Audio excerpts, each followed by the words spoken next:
They sold the world a royal fairy tale, but according to royal biographer Angela Levin, behind those glittering wedding photos was panic, control, ego, silent warnings, and a royal family already bracing for disaster before Meghan Markle even walked down the aisle. If you thought Prince Harry and Meghan Markle's wedding was a storybook romance wrapped in diamonds and royal blessings, Angela Levin is tearing that fantasy to pieces, one shocking detail at a time. And what makes this even more explosive is that Levin wasn't some outsider guessing from tabloids. She had rare personal access to Harry himself while writing his biography in 2017. She watched things unfold up close. She observed the body language, the nervous tension, the emotional imbalance. And according to her, the cracks were showing long before the wedding bells rang. The first truly chilling moment came during a private visit Levin made to Harry's quarters while finalizing his biography. What should have been a routine royal meeting suddenly turned into something deeply unsettling. Before she even sat down with Harry, one of his aides quietly pulled her aside and issued a warning. Not a casual suggestion, a warning. Harry, the aide said, was extremely anxious and nervous whenever Meghan was mentioned. The atmosphere around her name alone was apparently enough to trigger anger and tension. Levin was reportedly told that if she pushed too far or asked too much about Meghan, Harry could explode emotionally and even throw her out. Think about that for a second. A prince who once thrived around people suddenly becoming emotionally volatile at the mere mention of his fiancée. What exactly was happening behind closed doors? If she wants to talk to someone before him, he steps back. He's very nervous. And I think that she commands it all, quite obviously, because this is not the Harry he was a few years ago. And the only reason he's not like that is he's following the requests of Meghan. And according to Levin, that was the moment alarm bells started screaming in her mind. She believed Meghan already had an intense emotional grip on Harry before the marriage had even happened. The change in him was sudden, heavy, almost consuming. The carefree prince people knew seemed to be disappearing in real time. Levin claimed Harry looked nervous, tense, emotionally trapped, not glowing with love, trapped. And what happened next only made things look worse. During their first major royal engagement after the engagement announcement in Nottingham, Levin witnessed a moment that she says revealed Meghan's true personality instantly. Royal protocol is everything in that world. Every movement matters. Every gesture is studied. And according to Levin, Meghan ignored all of it. As dignitaries prepared to greet the couple, Meghan allegedly pushed Harry aside and moved herself to the front so she could be greeted first. Harry reportedly looked shocked, not amused, shocked. Levin said her heart sank watching it happen because in that single awkward moment, she felt she had just seen the beginning of a power struggle hiding beneath the romance narrative. And also she pushes Harry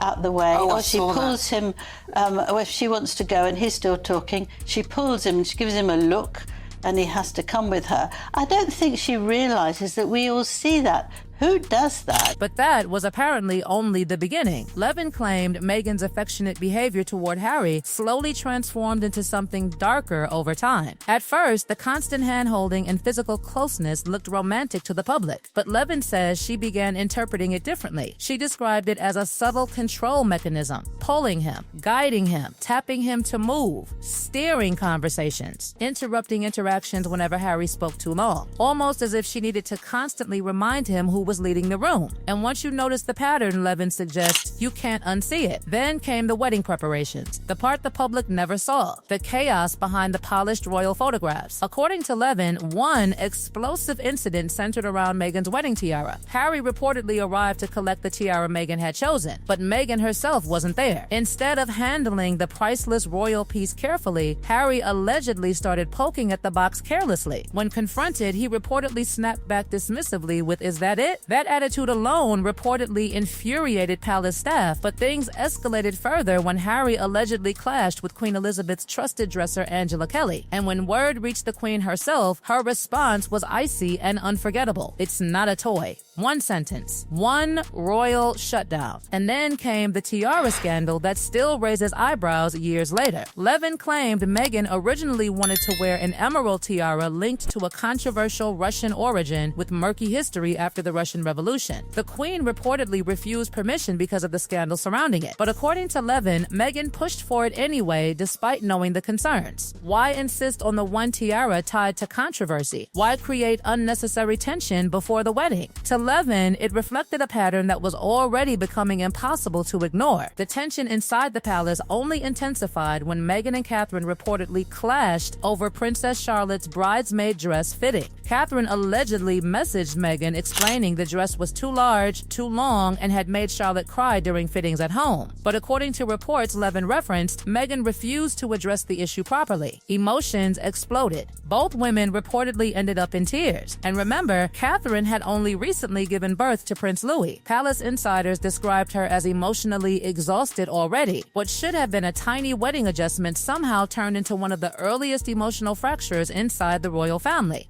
Kate Middleton allegedly burst into tears after Meghan Markle compared Princess Charlotte unfavourably to her best friend Jessica Mulroney's daughter during a bridesmaid fitting ahead of the royal wedding. Levin didn't stop there. She openly argued Meghan was never suited for royal life at all, and she based that conclusion on what she personally observed during those early engagements. According to Levin, Meghan carried herself not like someone embracing royal duty, but like someone demanding center stage. The arrogance, the impatience, the hunger for attention, Levin claims it was visible almost immediately. She described Meghan as projecting anger, power, and intimidation rather than warmth or humility. How would you describe her as unfit for royalty? Well, she's not, because she doesn't want to behave as if she's the wife of the six in line to the three. She likes to lead. She likes it to be all about her. She wants to be out there in front. I don't mean she's not fit because she's not clever enough or beautiful enough or anything like that,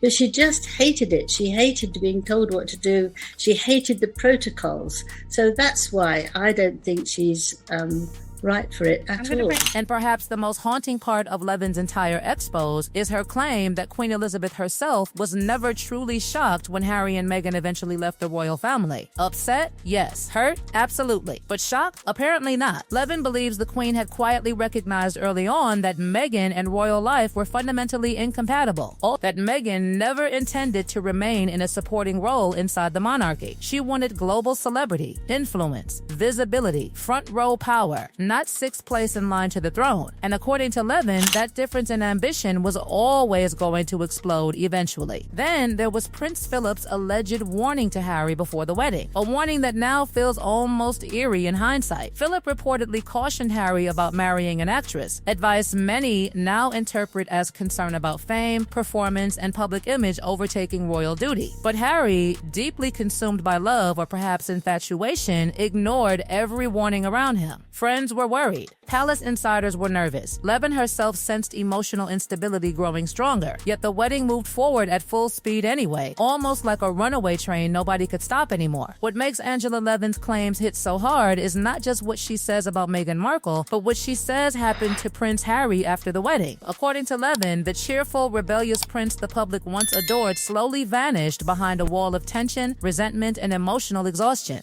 She repeatedly emphasized that the Harry she spent 15 months with while documenting his biography was completely different from the man the world sees today. Back then, he was lively, funny, instinctive like Princess Diana, and deeply passionate about helping wounded veterans through the Invictus Games. He laughed easily. He connected naturally with people. There was warmth around him. But after Meghan entered the picture, Levin says something changed dramatically. The sparkle disappeared. The freedom disappeared. And in its place came a man who constantly looked nervous, bitter, guarded, and emotionally drained. According to Levin, Meghan didn't simply become Harry's wife. She allegedly became the dominant force controlling every aspect of his life. Levin painted a picture of Harry as someone who no longer made independent decisions. Every move reportedly had to pass through Meghan first. If Meghan disagreed, the idea died immediately. Levin even claimed Meghan dictated Harry's speeches, guided his public behavior, and physically maneuvered him during appearances so he always stayed behind her. The body language became impossible to ignore once people started paying attention. A hand pressing against his back, a quick pull, a gesture signaling him to move or stop speaking. Levin insisted these weren't affectionate habits anymore. They were signals of control. And then came one of Levin's harshest observations of all. She openly stated that Harry appeared terrified of Meghan.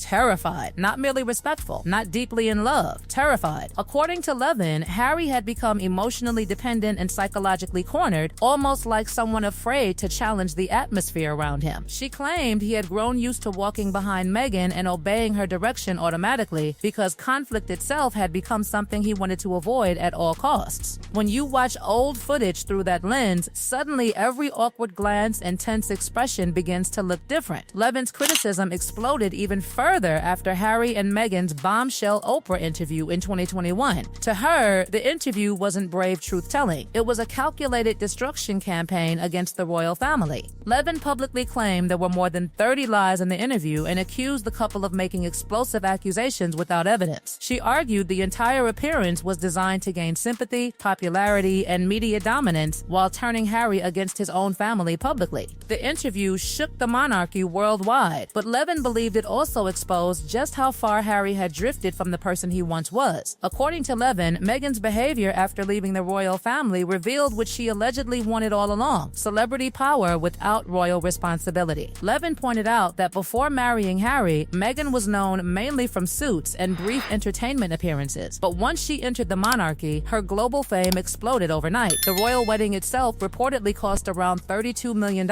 She became one of the most recognized women in the world. Yet instead of gratitude, Levin claims Meghan turned against the institution that elevated her status and began publicly criticizing the monarchy repeatedly. To Levin, that wasn't honesty, it was betrayal mixed with ambition. And then came the California chapter, the glamorous escape that was supposed to redefine Harry and Meghan as unstoppable global icons. Except according to Levin, almost everything they touched afterward began collapsing publicly. Their Spotify podcast deal reportedly ended in disappointment after one season. Critics accused Meghan of making every conversation about herself rather than her guests. Levin argued Meghan genuinely believed the public was endlessly fascinated by her and failed to understand why audiences eventually lost interest. Then came another explosive claim involving Meghan's mother, Doria Ragland. According to Levin, even Doria eventually became exhausted by the non-stop tension, complaints, and emotional chaos surrounding the household. Levin alleged Doria initially tried helping with the children and emotionally supporting Harry, but eventually wanted distance from the constant drama. If true, that paints an incredibly bleak image inside the Montecito mansion, a house filled not with peace and luxury, but emotional exhaustion and silent frustration. Levin ultimately argued that Harry's entire identity had been dismantled piece by piece. The prince, who once stood confidently beside his family, now allegedly waited for Meghan's cues before acting. The adventurous royal who created Invictus Games and connected naturally with wounded veterans suddenly looked emotionally dependent and uncertain. Levin believes Meghan transformed Harry into someone consumed by victimhood, resentment, and anger toward the very institution that once gave him purpose. And perhaps the most haunting part is that Levin insists the warning signs were there from the very beginning. The nervousness, the emotional imbalance, the awkward public power struggles, the quiet palace concern, the Queen's restraint, Prince Philip's warning, Catherine's tears, the endless need for control. According to Angela Levin, none of this exploded overnight. The royal wedding itself was already hiding the disaster in plain sight. And now, years later, as Harry and Meghan continue drifting further from the royal family while public opinion keeps shifting around them, Levin's accusations continue hanging in the air like smoke that never fully clears. Because the deeper question still remains unanswered. Was this really a love story destroyed by the monarchy, or a monarchy slowly destabilized by a relationship everyone around them feared from the start?